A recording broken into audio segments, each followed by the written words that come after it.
Fixed వేతనం 18,000, fixed వేతనం 18,000. ASHA worker సోదరి మండలారా, ఈరోజు రాష్ట్రంలోని అన్ని కలెక్టర్ కార్యాలయాల ముందు ఈరోజు Telangana ASHA workers union CIT అనుబంధం ఆధ్వర్యంలో పెద్ద ఎత్తున ధర్నాలు నిర్వహించడం జరిగింది. అందులో భాగంగా వనపర్తి జిల్లా కలెక్టర్ కార్యాలయం ముందు పెద్ద ప్రదర్శన, భారీ ప్రదర్శన, ఈ ధర్నా నిర్వహించడం జరిగింది.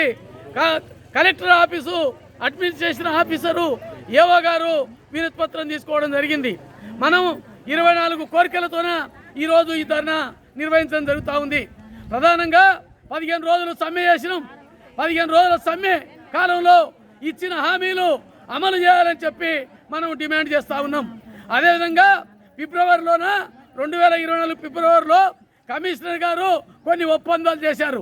ఆ ఒప్పందాలు అమలు చేయాలని చెప్పి ఈరోజు ఈ ధర్నా నిర్వహించడం జరుగుతూ ఉంది.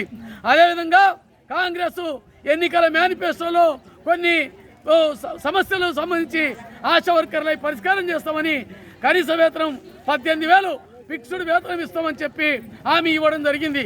ఈ హామీలు అమలు చేయాలని మేము డిమాండ్ చేస్తూ ఉన్నాం.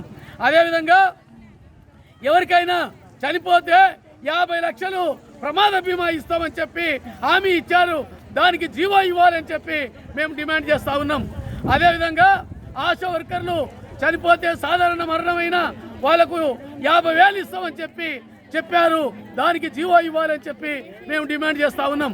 అదేవిధంగా ఆశా వర్కర్లకు ఏవైతే కోరికలు పరిష్కారం చేస్తామన్నారో అవన్నీ పరిష్కారం చేయాలి.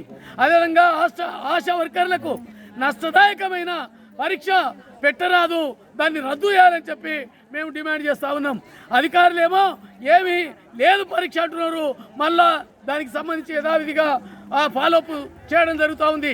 ఇష్టం ఉన్న వాళ్ళు రాయండి, లేకపోతే లేదంటున్నారు. ఇష్టం ఉన్న వాళ్ళు రాస్తే వాళ్ళకి ప్రమోషన్ ఇస్తావా? ఇష్టము లేని వాళ్ళు రాయకపోతే వాళ్ళని తొలగిస్తావా? ఈ పద్ధతుల్లో ఇది కుట్రపూరితంగా ఉంది ఆశా వర్కర్ల పరీక్ష పద్ధతి. కాబట్టి ఈ పరీక్ష పద్ధతే రద్దు చేయాలి.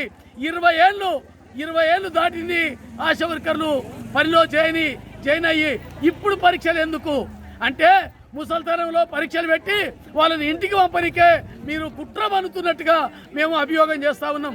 కాబట్టి అటువంటి పద్ధతి మార్చాలి. అదేవిధంగా ఆశా వర్కర్స్ మొత్తం ఐక్యరాజ్య సమితి చెప్పింది, అవార్డు ఇచ్చింది. ఆశా వర్కర్లు కరోనా కాలంలో చాలా బాగా వర్క్ చేసిందని చెప్పి అవార్డు ఇచ్చింది. అటువంటి ఆశా వర్కర్లకు ఫిక్స్డ్ వేతనంతో పాటు పర్మనెంట్ చేయాలి. వాస్తవంగా కేంద్ర ప్రభుత్వం ఇండియన్ లేబర్ కాన్ఫరెన్స్ తీర్మానం 45 ప్రకారం కార్మికులుగా గుర్తిస్తాం స్కీమ్ వర్కర్లని చెప్పి తీర్మానం చేసింది. అది మీ కాంగ్రెస్ ప్రభుత్వమే ఆ రోజు తీర్మానం చేసింది. UPA 2 ప్రభుత్వంలో 2013లో ఒక తీర్మానం చేశారు. స్కీమ్ వర్కర్లు 1 కోటి మంది ఉన్నారు భారతదేశంలో.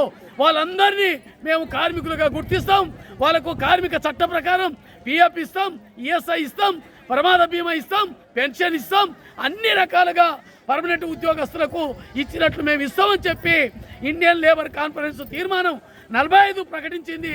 కాబట్టి మీది ఇప్పుడు కాంగ్రెస్ ప్రభుత్వం ఉంది ఈ రాష్ట్రంలో. కాబట్టి ఈ రాష్ట్రంలో వాటిని అమలు చేయాలి, కార్మికులకు గుర్తించాలని, పెన్షన్ ఇవ్వాలని చెప్పి మేము డిమాండ్ చేస్తూ ఈ కార్యక్రమాన్ని కొనసాగిస్తున్నాం. ఇప్పటికైనా మాకు ఆశలుండి, కాంగ్రెస్ పైన ఆశలుండి ఓట్లు వేసి